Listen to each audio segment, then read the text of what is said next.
Well, let's dive right into the world of commas. This little punctuation mark might seem insignificant, but believe me, it's a powerhouse in terms of adding clarity to your sentences. Firstly, commas are used to separate items in a list. For instance, if you're talking about your favorite fruits, you might say, I love apples, mangoes, and strawberries. Did you notice the comma after apples and mangoes? This little punctuation mark is what keeps everything neat, tidy, and unambiguous. Ah, the Oxford comma. This is the comma used just before the conjunction, and in a list of 3 or more items. It's optional, but it can sometimes prevent misunderstandings. For example, I love my parents, Lady Gaga, and Humpty Dumpty. Without the Oxford comma, it sounds like your parents are Lady Gaga and Humpty Dumpty. Commas are also used to set off non-essential information.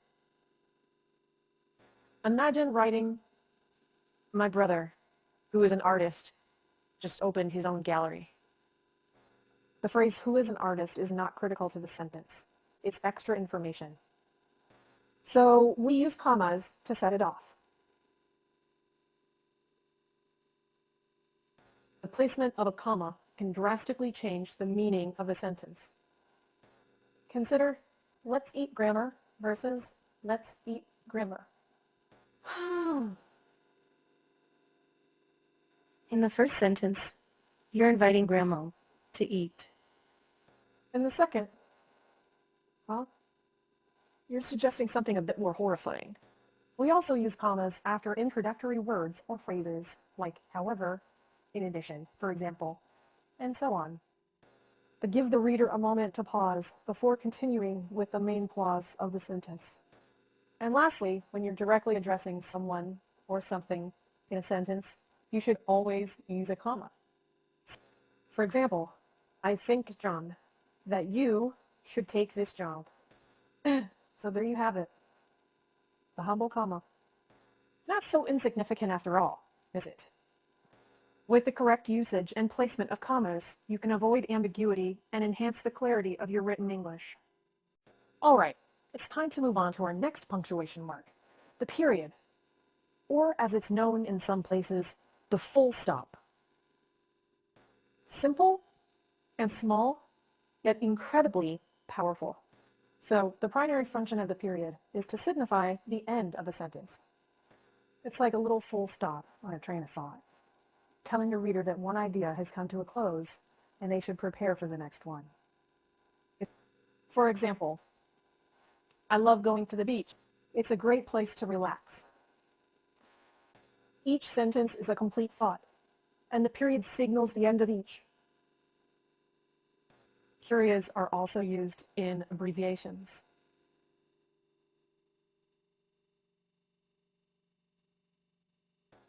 Whether it's doctor or AM for antemeridium, the period is there, showing that the word has been shortened. Now, here's where it gets interesting, or rather where it stops. When you're writing dialogue, periods go inside the quotation marks. So, if you're quoting someone, it would look like this. I'm going to the park. But what happens if you have a question or exclamation within a quote? Well, the period steps down and lets the question mark or exclamation point take over. So it would be, are you going to the park? Not, are you going to the park? Also remember that only one full stop is needed at the end of a sentence. If you have an abbreviation at the end of a sentence, you don't need an extra period. So it's, I have a meeting at 8 a.m. Not, I have a meeting at 8 a.m. Ah, the humble period. It might seem like a small detail, but it plays a crucial role in making our writing clear and easy to understand. So always remember to stop it right with a period. Now, let's talk about a punctuation mark that often gets overlooked, the colon. This two-dot wonder is incredibly useful and can add a lot of clarity to your writing if used correctly. Firstly, one of the most common uses of the colon is to introduce a list. For example, I need to buy a few things from the supermarket: milk, bread, and eggs. Here, the colon is used to introduce the items that are going to be listed. Colon, but don't limit the colon to just lists. It can also be used to introduce a quote or a direct speech. For example, the author wrote, "The best way to predict the future is to create it." Notice the colon there. It indicates that what follows is a direct quote from the author. The colon can also be used to introduce an explanation or an elaboration of something mentioned earlier in the sentence. For example, I have one passion in life: teaching. Here, the colon is introducing the explanation of the passion mentioned earlier in the sentence. And here's a little known fact. A colon can be used to introduce a second clause that illustrates the first. For instance, she was only ever truly happy in one place, her grandmother's house. After the colon, you give an example or expand on the idea introduced in the first part of the sentence.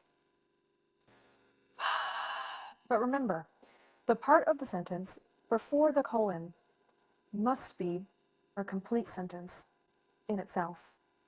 For instance, you wouldn't say, "My favorite fruits are apples, bananas, and cherries." The part before the colon isn't a complete sentence, so it's not the right place for a colon.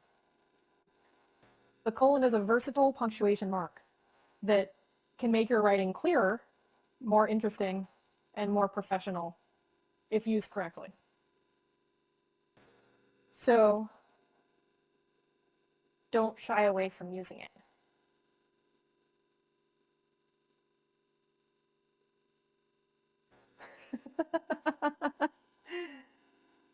Now, let's turn our attention to the semicolon, a punctuation mark that's often misunderstood and misused. But fear not, it's simpler than it seems. First off, one of the main uses of semicolons is to connect closely related ideas. Let's say you have two sentences that are closely linked in meaning or thought. Instead of ending the first sentence with a period and starting the second with a capital letter, you can use a semicolon to connect it. For example, I have a big test tomorrow. I can't go to the concert tonight. The semicolon shows that these two thoughts are linked and should be considered together. And it's like saying, hold on, these two ideas are part of the same thought. The semicolons also come in handy when you want to separate items in a complex list, especially when the items themselves contain commas. For instance, consider the sentence, I have lived in New York, Los Angeles, California, and Austin, Texas. Here, the semicolon separates each city-state pair, making the sentence much clearer. But remember, semicolons should only be used to link closely related ideas. If there's no clear connection between the two parts of the sentence, a semicolon probably isn't the best choice. Yes, the semicolon might seem a bit intimidating at first, but once you understand how it works, it can be a powerful tool in your writing arsenal. So, don't shy away from using it. Embrace the semicolon.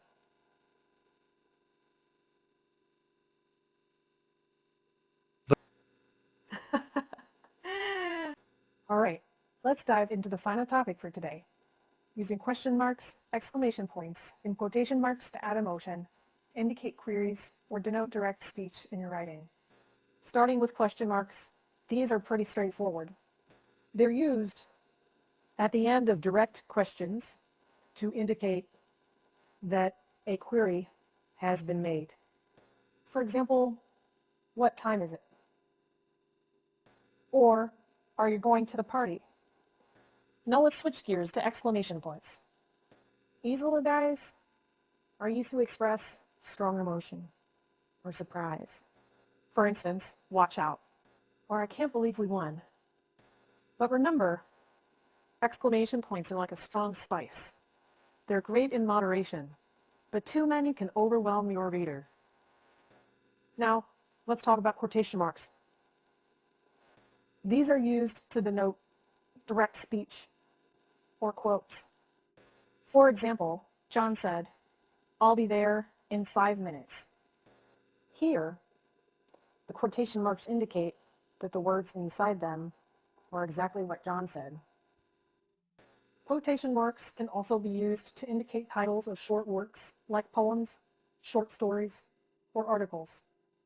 For instance, "The Road Not Taken" is one of my favorite poems. Remember, in American English, periods and commas go inside the quotation marks, regardless of logic. So let's stop, she said. Not stop, she said. Stop. On the other hand, question marks and exclamation points follow logic. If they are part of the quote, they go inside. If they apply to the whole sentence, they go outside.